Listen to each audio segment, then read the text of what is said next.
cruise ship. Yes. From New York to Casablanca. On my way from the US to Spain to attend my first digital nomad conference, I stopped by Casablanca, Morocco for a 24-hour layover. It was my first time in Africa. I've always wondered what Casablanca is really like after learning how it's nothing like the movie. Wow, this is how you're supposed to pour Moroccan tea, with the bubble, not regularly.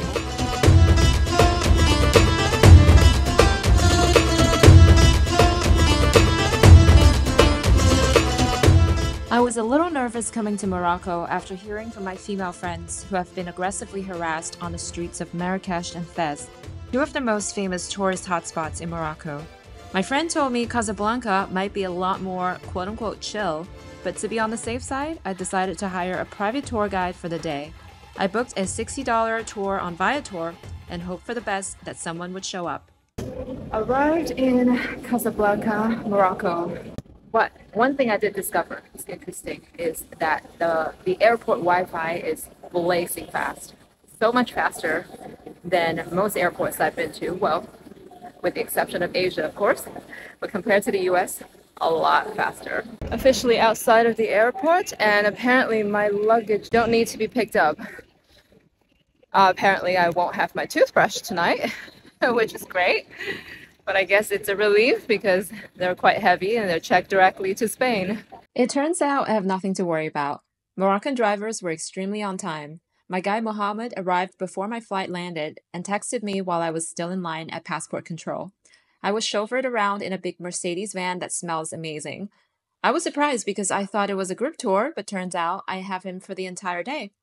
Our first stop was the Sacred Heart Cathedral that's been closed for renovation for 3 years and therefore no tourists allowed just yet until it gets converted into a museum. There's a beautiful park next to the cathedral, so I went in for a quick walk. So people hang out here, and the church is right behind these black and white stripe arched columns, or whatever you want to call them. They're very nice.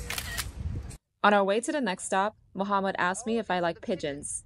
I was confused. Oh, wow. That's why you said if I like pigeons. Well, turns out if you somehow have a problem with pigeons, Mohammed V Square, which is a famous square in Casablanca, it's not right for you. Like normally they would fly off, but I'm so close to them and oh my god. That is crazy.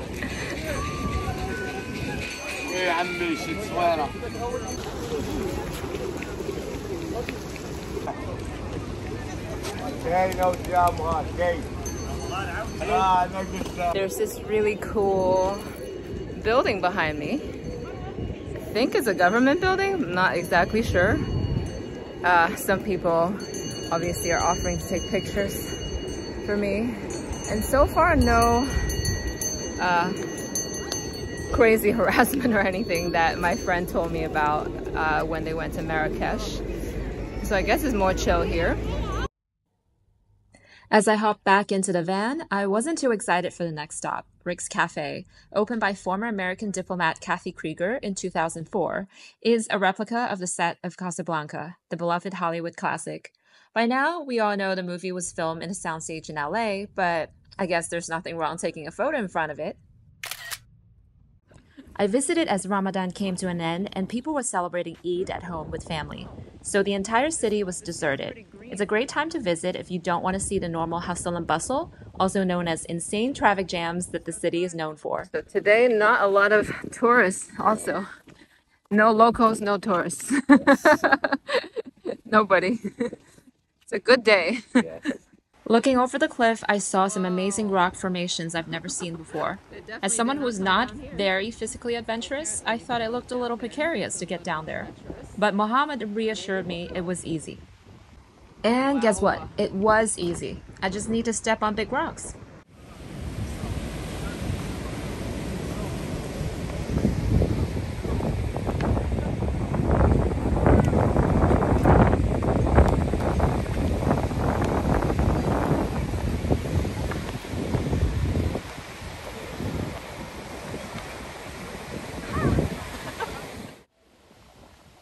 Mohammed and I took a little break appreciating the beautiful view of Hassan II Mosque from across the ocean.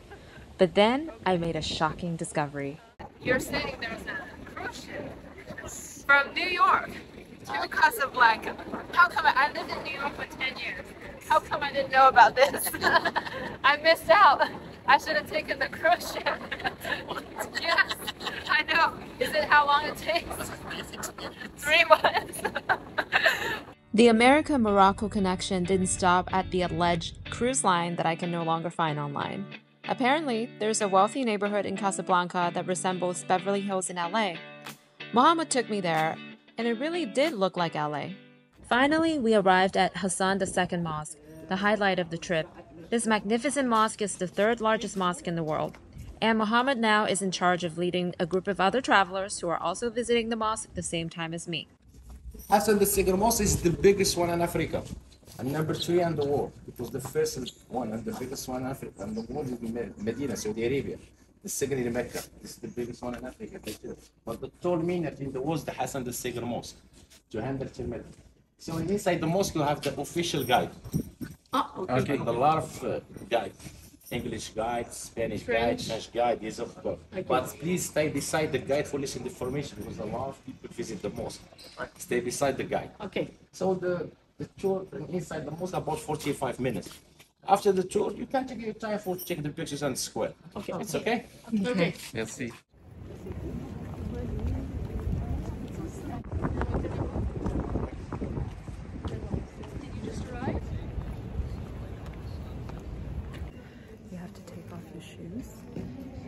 But you don't have to cover up otherwise.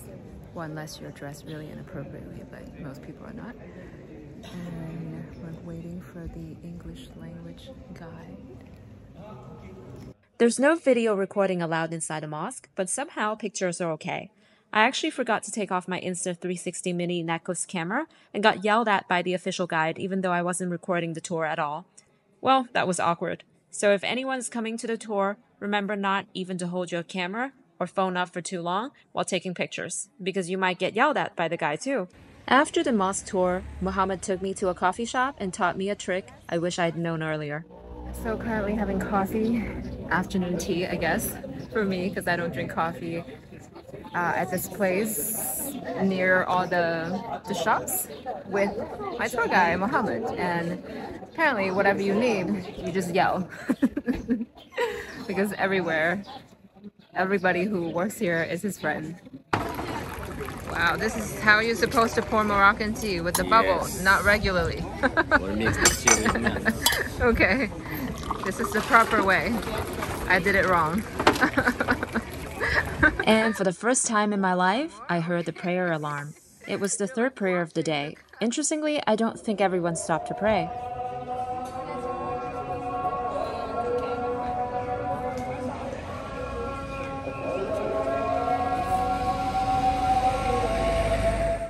By evening time, I was dropped off by Mohammed to my hotel, which is centrally located, affordably priced, and very nicely appointed.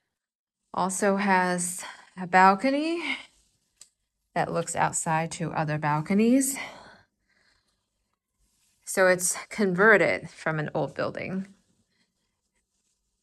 And this is the bedroom. It's kind of like a converted studio or a studio. Yeah, I like this mirror. It's very artful. And they have a full kitchen here as well. The bathroom, well, it's kind of awkward, but it directly opens into the bedroom. Very nicely appointed. So this concludes my 24 hours in Casablanca, Morocco. I have to say it actually exceeded my expectation. I was not expecting anything, and in fact I was expecting something negative, which I know it's unfair because of various stereotypes or reports, but I actually had a really nice time, and my guide Mohammed is so nice. And tomorrow morning I'm going to Spain. So, well, thank you, the wonderful people of Morocco. I definitely will be coming back. And until next time, I'll see you again.